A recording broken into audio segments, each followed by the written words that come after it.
महाराष्ट्रात पुन्हा मोठा राजकीय भूकंप होणार असल्याची चर्चा जोरदार रंगतेय। त्याला कारण आहे फडणवीस आणि उद्धव ठाकरे एकत्र येणार असल्याचा मोठा दावा करण्यात आलाय। होय, तुम्ही हे खरं ऐकलंय।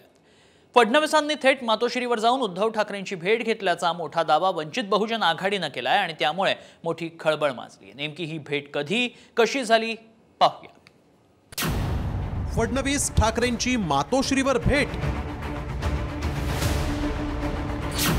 ठाकरे फडणवीस पुन्हा एकत्र येणार। महाराष्ट्राच्या राजकारणात भूकंप होणार।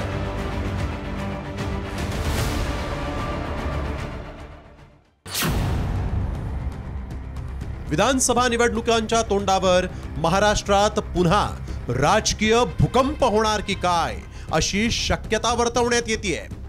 त्याला कारणही अगदी तसंच आहे। भाजप नेते आणि उपमुख्यमंत्री देवेंद्र फडणवीसांनी थेट मातोश्रीवर जाऊन उद्धव ठाकरे यांची भेट घेतल्याचा खळबळजनक दावा केला जातोय। वंचित बहुजन आघाडीचे नेते सिद्धार्थ मोकळे यांनी एक्सवर व्हिडिओ शेअर करत याबाबतचा दावा केला। वंचित बहुजन आघाडीला मिळालेल्या माहितीनुसार शिवसेनेचे खासदार संजय राऊत हे 25 जुलै रोजी रात्री 2 वाजता 7D मोतीलाल मार्ग या ठिकाणी भाजपचे राष्ट्रीय अध्यक्ष JP नड्डा यांना भेटले। त्यानंतर 5 ऑगस्ट रोजी रात्री 12 वाजता महाराष्ट्राचे उपमुख्यमंत्री देवेंद्र फडणवीस हे मातोश्री बंगला येथे गेले। स्वतः गाडी चालवत गेले, एकटे गेले। 2 तास त्यांची त्या ठिकाणी बैठक झाली। त्यानंतर 6 तारखेला 6 ऑगस्टला उद्धव ठाकरे हे दिल्लीला गेले। जाताना सोबत कोण कोण होतं आणि दिल्लीत जाऊन कुणाकुणाच्या भेटीगाठी झाल्या आणि काय ठरलं हे यांनी जनतेला सांगावं। दरम्यान सिद्धार्थ मोकळेंनी काय दावा केला पाहूया। 25 जुलै रोजी संजय राऊत भाजप अध्यक्ष JP नड्डांना भेटले। 5 ऑगस्ट रोजी देवेंद्र फडणवीस मातोश्री बंगल्यावर आले। फडणवीस स्वतः मातोश्रीवर गाडी चालवत आले होते। 2 तास फडणवीसांची ठाकरेंसोबत चर्चा झाली।